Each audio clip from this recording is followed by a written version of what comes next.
Here's your report. Oh, thanks, Jane. I wish I could hire someone just like you. Try LinkedIn Hiring Pro. It's more than a job board. It's like the recruiter you always wished you had. Hiring Pro uses real-time insights to match your role to LinkedIn's unique network of professionals and delivers a short list of best fit candidates. You'll spend less time sorting applicants and more time talking to the right people. Let's do it. You're irreplaceable, Jane, but another you would be great. Hire right the first time. Post your job for free on LinkedIn today at linkedin.com/quality. This episode is brought to you by Accenture. When your advertising operations fall out of sync, everything else follows. Spotify and Accenture are working together to reinvent the rhythm of ad sales, using automation, analytics, and smarter workflows to simplify campaign delivery and access better data across the business. The result?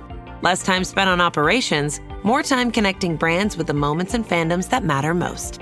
Learn more at accenture.com/Spotify. Hold on to your butts. We are changing the course of history as we see it. That is what Western demands. Now this affects Iris. Iris, where are you? What you feel only matters to you. I do not entertain hypotheticals. The world as it is vexing enough. Iris, I have a tip for you. Don't take drugs!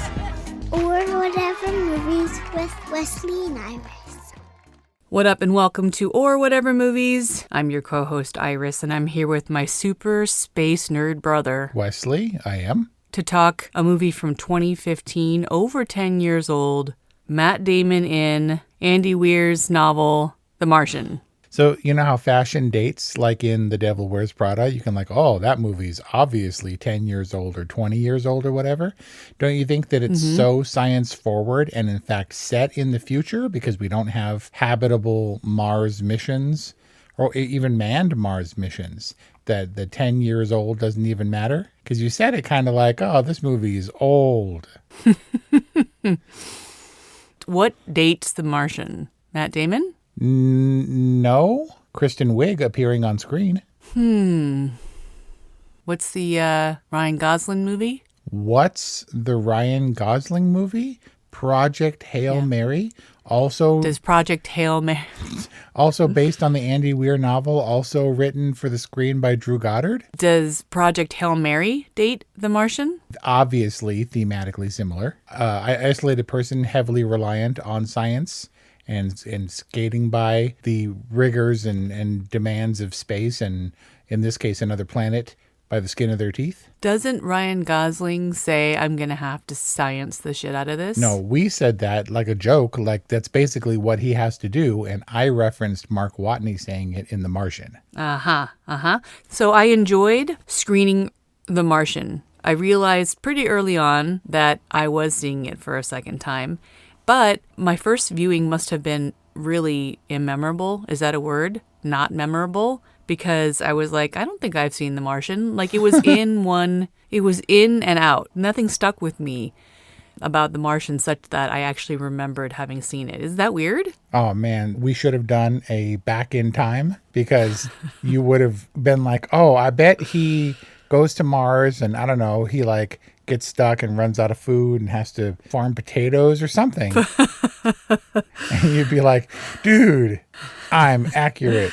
All of these space movies face the same obstacles. That's not what's novel about this. It's how they solve them and how they choose to inject emotionality in it. I was really emotional when Mark Watney was I'm anxious. Or did he say I'm eager or did he say I'm anxious? Because one is correct. Although in Mark Watney's case, I guess it could have been both. Probably eagerly anxious. He's all crying in his spacesuit. What's the difference between the suit he was wearing in the MAV and the suit that he was wearing on Mars? At the beginning when he gets knocked away from the group? Yeah, and at the end. The big hulking white one versus the slim orange one. Well, there are jumpsuits like what the Ares crew is wearing. On the ship without the helmet and stuff. And I think those are the undergarments for the big bulky EVA suit, the extra vehicular activity suits. But basically, if you're in space and you have the visor on, what you would commonly refer to as a space suit, like the MTV logo, is the EVA suit. Gotcha. And so the other one is just like the undergarment? Right, kind of. It's to the just, EVA? Yeah, it's padding, it's mission patches, and it's, I don't know, protective gear with like Velcro booties and stuff. Okay, because he spends an awful lot of time in the orange suit on Mars when he's going between the HAB and the rover, etc. It's essentially the same thing because Mars' atmosphere is so thin. It's basically space. Okay. Maybe with lesser packs, but it seems like to pack redundant suits like lighter wear, for like, oh, this is just for tooling around the HAB. You don't need the giant oxygen tanks or whatever. Then it seems like that would be a misuse of space. It's like packing for a vacation where you bring every conceivable outlet. Traveling around with your mini house. So is The Martian in your constant rotation? Is this one of the movies that you quote unquote watch continuously? No, I've seen it a couple of times. It gained renewed interest in my mind because of Project Hail Mary. And then we revisited The Martian as a book, finally as a movie again. And right now we're on Andy Weir's second novel, Artemis, which we will be done with pretty soon, and which Phil Lord and Chris Lord and Phil Miller, one of those two, supposedly have it in somewhere in line for them to adapt into a movie. Okay. The Martian and Project Hail Mary, not connected stories. Where does Artemis fit in? Artemis is a standalone, I guess it's not a spoiler that it's on the moon. Yeah, none of these stories are connected, but there are very similar elements. Some of the things, because mathematics is the only universal language, because it applies so broadly, the problems with which people in space, or in this case on Mars, which is basically space, are faced with are the same.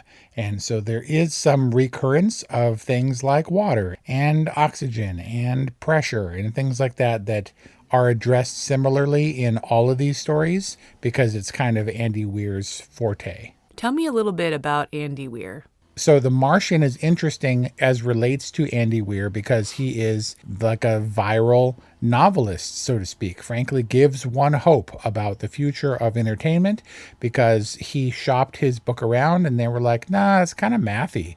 It's kind of sciencey and not, I don't know how commercial this would be. So he's like, F you.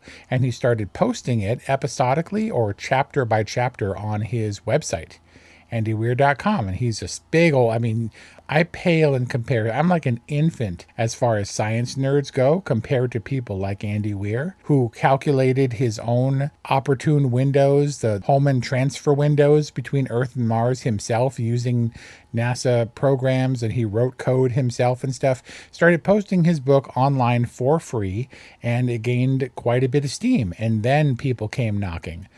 Publishers and Hollywood and stuff. And so he parlayed the Martian novel into a real novel, into a book deal, which resulted in Artemis and Project Hail Mary and some other unnamed book coming up soon. What do we know about his personal life? Is it coincidence that both Mark Watney and the Ryan Gosling character are like single, unattached men?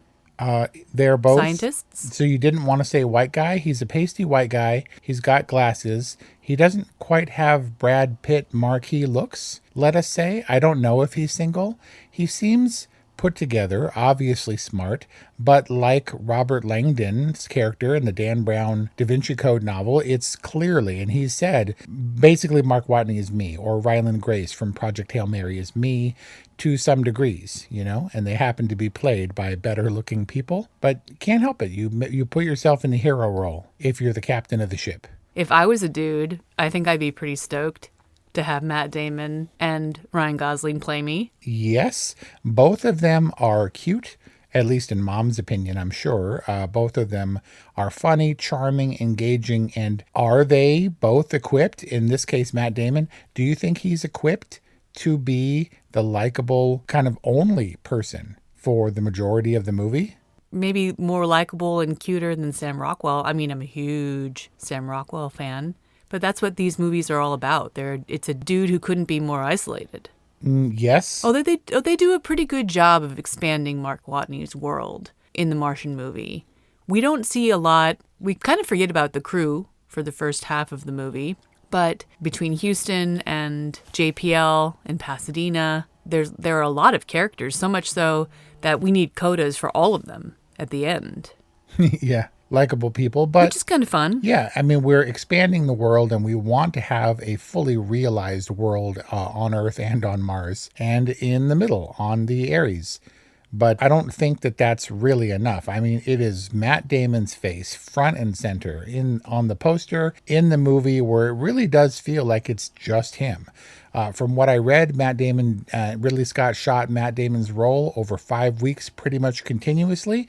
And they are like, okay, get out of here, kid. We got to shoot the rest of this movie. And so he had relatively little cast interaction. And it was like 2 or 3 different movies, depending on the spacecraft or back in Pasadena or wherever the NASA was supposed to be located, because Mitch flies to Pasadena from there. So JPL and NASA are not the same place. So Ridley Scott, no stranger to rescue movies or space movies. So how did Ridley Scott come on board? He is the go-to guy. Someone brought this script to him undoubtedly because of Alien. And, no stranger to that stuff, as you said. And he was like, this sounds good. Let's do it.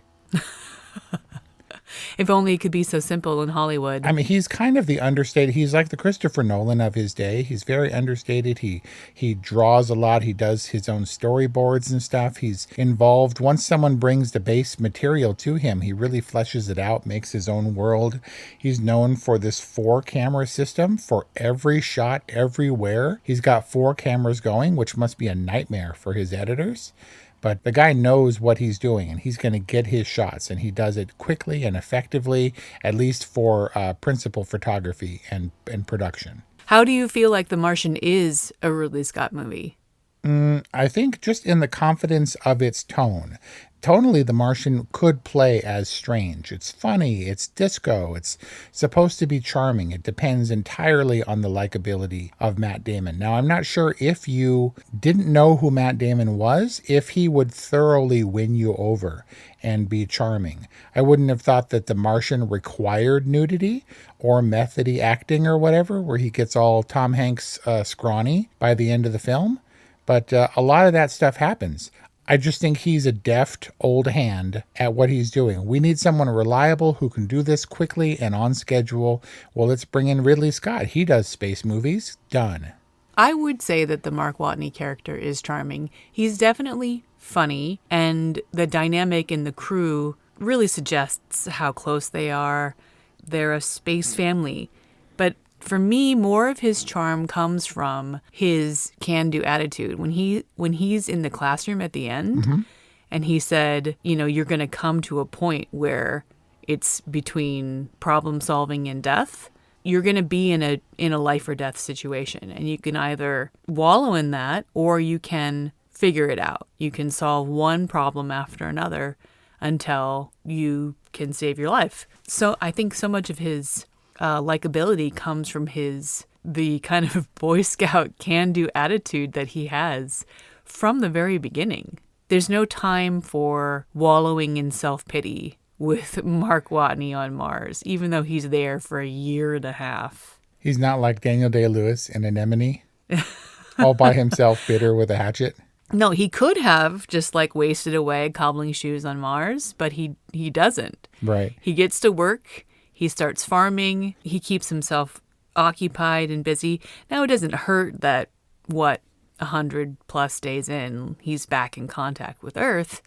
But even so, isn't that what makes Mark Watney likable? I think so, for the masses. It kind of led to my question of whether or not you think Matt Damon is cute and charming, and if you didn't know who he was.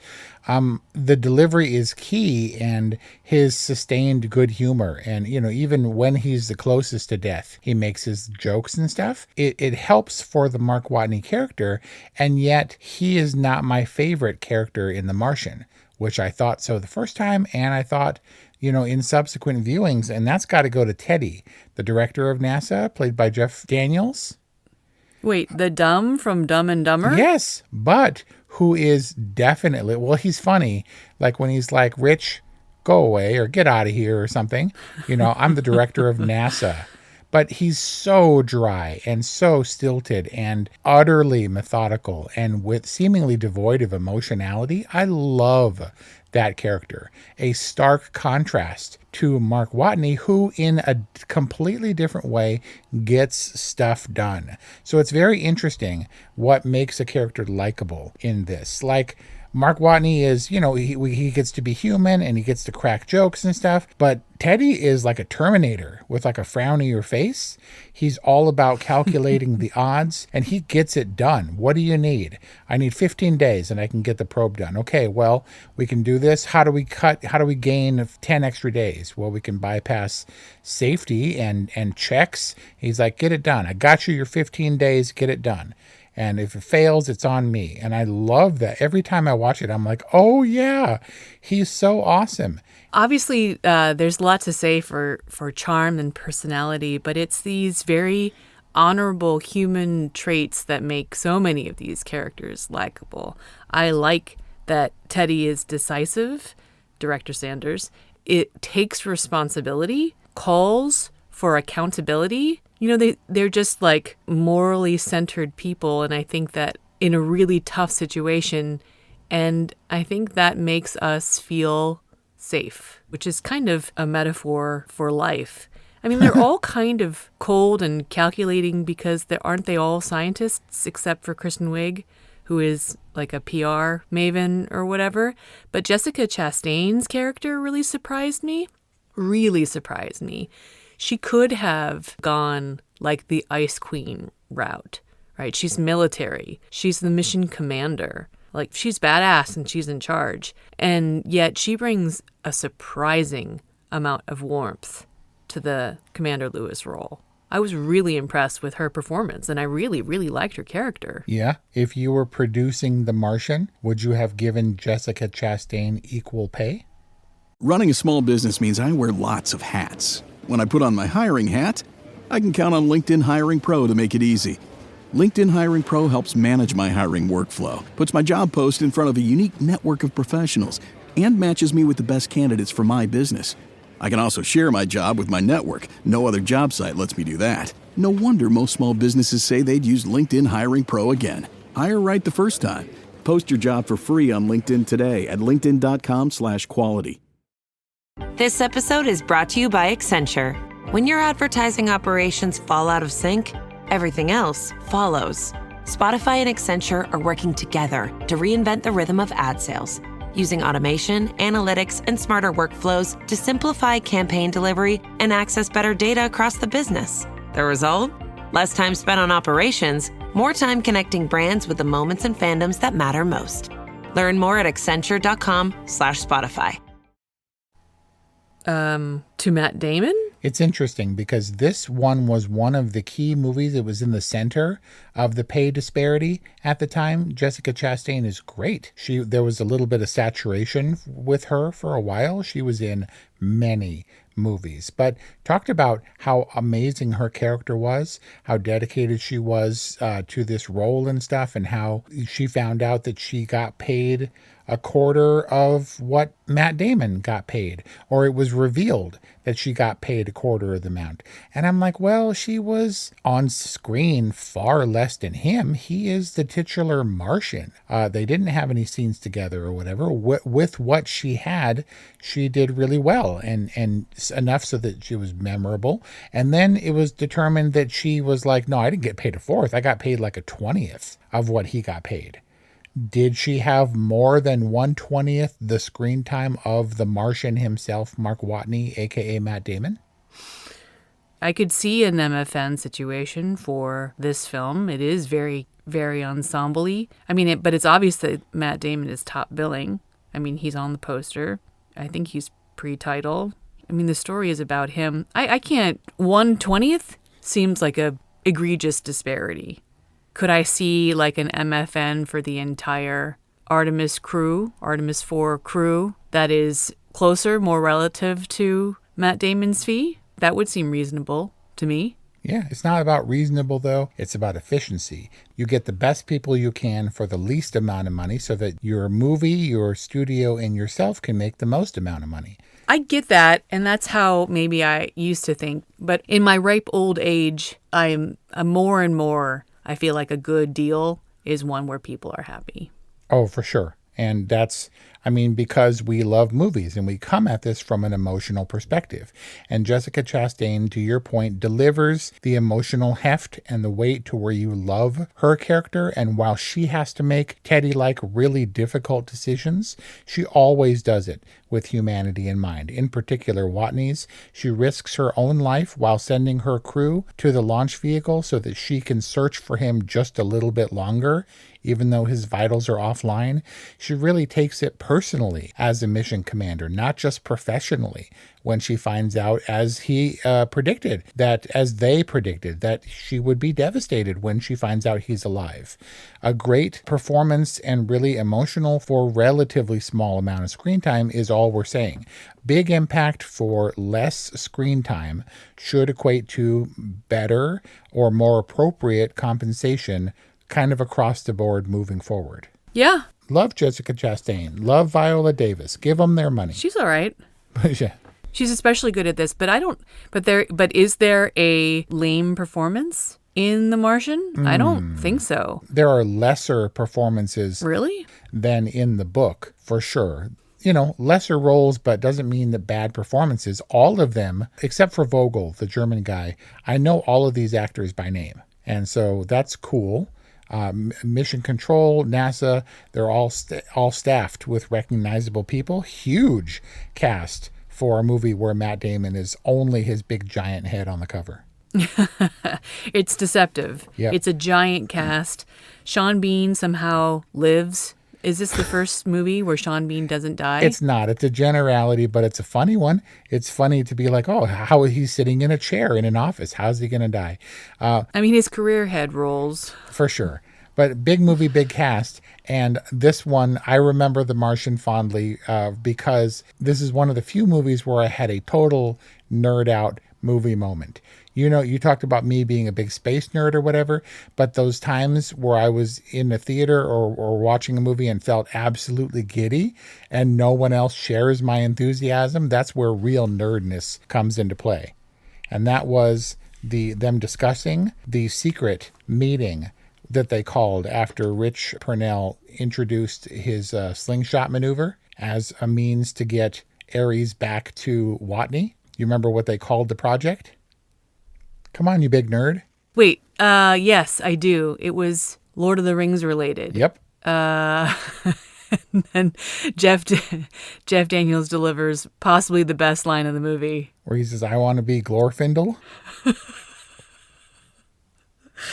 Yes, what's the project name? Project Elrond. And this is like, so there's movie trivia and movie nerddom, geekdom 101, where you're like, oh, Project Elrond. I know that because I saw and probably read Lord of the Rings. And then you're like, oh, wait a minute. Sean Bean, who plays Mitch, knows about Elrond because he played Boromir in Lord of the Rings and is the only member of that cast who was present at the Council of Elrond, who's also present for Project Elrond. So that's nerd level Inception 1, right? The first level of the dream. And then, wow. And then deeper into that, they were talking about Rich Purnell's free return trajectory slingshot maneuver around Earth to maintain speed to get back to Mars. And that was established in the Apollo 13 mission, as they mentioned. It's how they got the astronauts without power around the moon to get them back to Earth. Spoiler.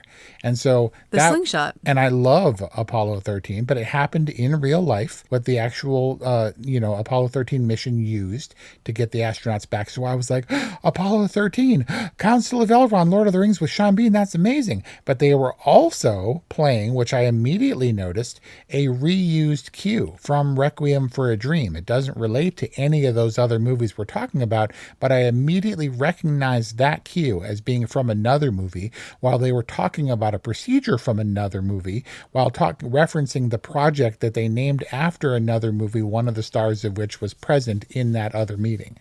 I was like, nobody gets this like quadfecta of movie nerdness. It was just me. Do you think that was Ridley Scott intentional? I don't think so. I think that it just came together like when wave patterns or tidal patterns come together where like 4 waves from 4 different directions happen at the same time and there's a giant resulting splash. It was awesome. And you were at the center of it, Yep. just like glorying in the water droplets. Speaking of Apollo 13, which, as you said, based on a true story, they really play The Martian like it's a true story. Like, I had to reorient myself in this fantasy a couple times when I would get emotional and stuff. I'd be like, this didn't happen. This is completely fictional. I don't know that anything can capture the public's imagination like the Martian story is purported to do in the Martian movie. Or where NASA's super cool and everybody loves NASA. We're not the gather in Times Square, Trafalgar Square, and Tiananmen Square kind of world anymore, I think. It's hard to pry us away from YouTube, but it felt real. I felt like either the story is told very plausibly or the movie was shot in a way to suggest that the story was very plausible. Spoiler, Project Hail Mary didn't happen either. Neither did Armageddon. Sorry. Were you drawn in by the emotionality and the emotional resonance as opposed to the realism, or because of the plausibility or at least their adherence to physics and science, and that it couldn't just, it's not science fiction, it's science projection or science estimates? What drew you in? Was it like people cheering and crying, or when you got super emotional when he was like, "Oh, we'll see you in a few minutes, Commander," you know? I mean, this is firmly science fiction because it is based in a reality, not a reality we experience, but the laws of physics prevail in the world of The Martian. I'm not speaking necessarily to the veracity of science, but that's how it's played. Mm-hmm. They're adhering to the same laws that we experience, and so I think it's more because this is firmly science fiction and not fantasy. That's the reason that it resonates more emotionally. Do you think that not the other way around? Do you think that because this is a science and physics-based movie, that makes it intimidating for some people? Is this intimidating for dummies? Like the people who are like, Contact sucked because the aliens in Contact didn't even look like aliens. It was whack. Could it be alienating? Is that what you're asking? Excellent. I would say I'm not a sci-fi buff. Does it intimidate me? Like in Project Hail Mary, it's not important, which sounds so ridiculous to say, but it's really not what drives the movie. I feel like The Martian is a movie that goes efficiency by the numbers. His limitations are all physics-based and all science-based. He has to overcome the real, not real world, real Mars problems that would occur from the situation. I like how methodically we go through everything. We take the emotionality out of it from Teddy. We keep the emotionality in when Mark Watney cries and bitches about his potatoes and disco music and stuff. But also the movie and the book plays by the numbers. You know how some movies, they say something disparaging and they don't get any play in China? And you're like, oh, that's a huge percentage of box office revenue lost. Did you note that China in this movie is a hero purely by decision? When they sacrificed the Tiantian, is that what it's called? The probe that they were going to launch to offer their booster to NASA. It's a moral decision that they make in secret rather than a public or political obligation that they have. Oh, we have to do this or we'll look like the bad guys. Very clear. The Americans don't even know. We don't have, but we should do it because we have a moral obligation. We are the good guys and we will help this poor white astronaut. Man, that must have boosted the numbers hugely in China, that they were the last minute heroes to come in and joint project and get a Chinese astronaut on board for the Ares 4 or Ares 5 or whatever. Man, way to play it by the numbers, The Martian. Well, is that not native to the Andy Weir novel? It is, and it's great. I'm just saying it was unnecessary, and it's all good because it's plausible and because they are otherwise generally competition, like the Russians and the space race of the 60s and stuff, to have people come together for humane and humanitarian purposes is the crux of The Martian, and it helps that internationally you set aside politics. The premiere doesn't even hesitate. And when he says, let's do it, his aide or whatever smiles like she knew he would do it all along. And of course it makes them likable. And it's tonally consistent with all of the characters who are faced with really, really tough decisions, and they make, for the most part, the right or the humane decision every time. And that's what The Martian is about. That's what these kinds of movies are about. It's about people coming together to do the right thing and to use all the things that make us human to achieve their goal. Like compassion and ingenuity and courage and love, humanity, for love for each other. How is that intimidating? How is that not for everybody, right? The science and the math and all that, it's just the means to that end. I'm really glad to revisit The Martian. And Andy Weir, maybe not single-handedly, but with Drew Goddard and directors like Ridley Scott and Phil and Lord and Miller, is bringing this genre back for me. Last question. For Mark Watney's likability, was one of his I'm just a normal guy, I'm relatable or whatever, did the fact that he was always eating and chewing and talking annoy you? I didn't notice it. I did notice he's got to have, I get it, not just characters, actors need business. There's no reason that director Sanders should serve Vincent Kapoor tea when they have their little confrontation in his office, but he does, because they need business, and it makes the scene more interesting. You mispronounced Brad Pitt mouth. Okay. I do have a thing about mouths, but I was too distracted by the sores on his face. And that's our discussion on The Martian from 2015 and the kickoff to Science Month at Or Whatever Movies, orwhatevermovies.com, or wherever you get podcasts, 818-835-0473, or whatevermovies@gmail.com. Thanks for listening, and we'll see you next time. I'm not giving up. I am selling the building. The final season of FX's The Bear. The restaurant is flooded. Everything's either going to be okay. No, stop! Or not. We are outgunned and we are outmanned, but we have each other.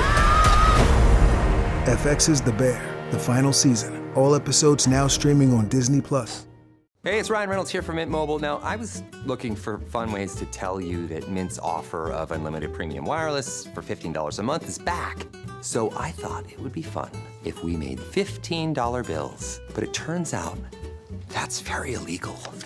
So there goes my big idea for the commercial. Give it a try at mintmobile.com/switch. Upfront payment of $45 for 3 months, $90 for 6 months, or $180 for 12-month plan required. $15 per month equivalent. Taxes and fees extra. Initial plan term only. Greater than 50 gigabytes may slow when network is busy. See terms. Electricast.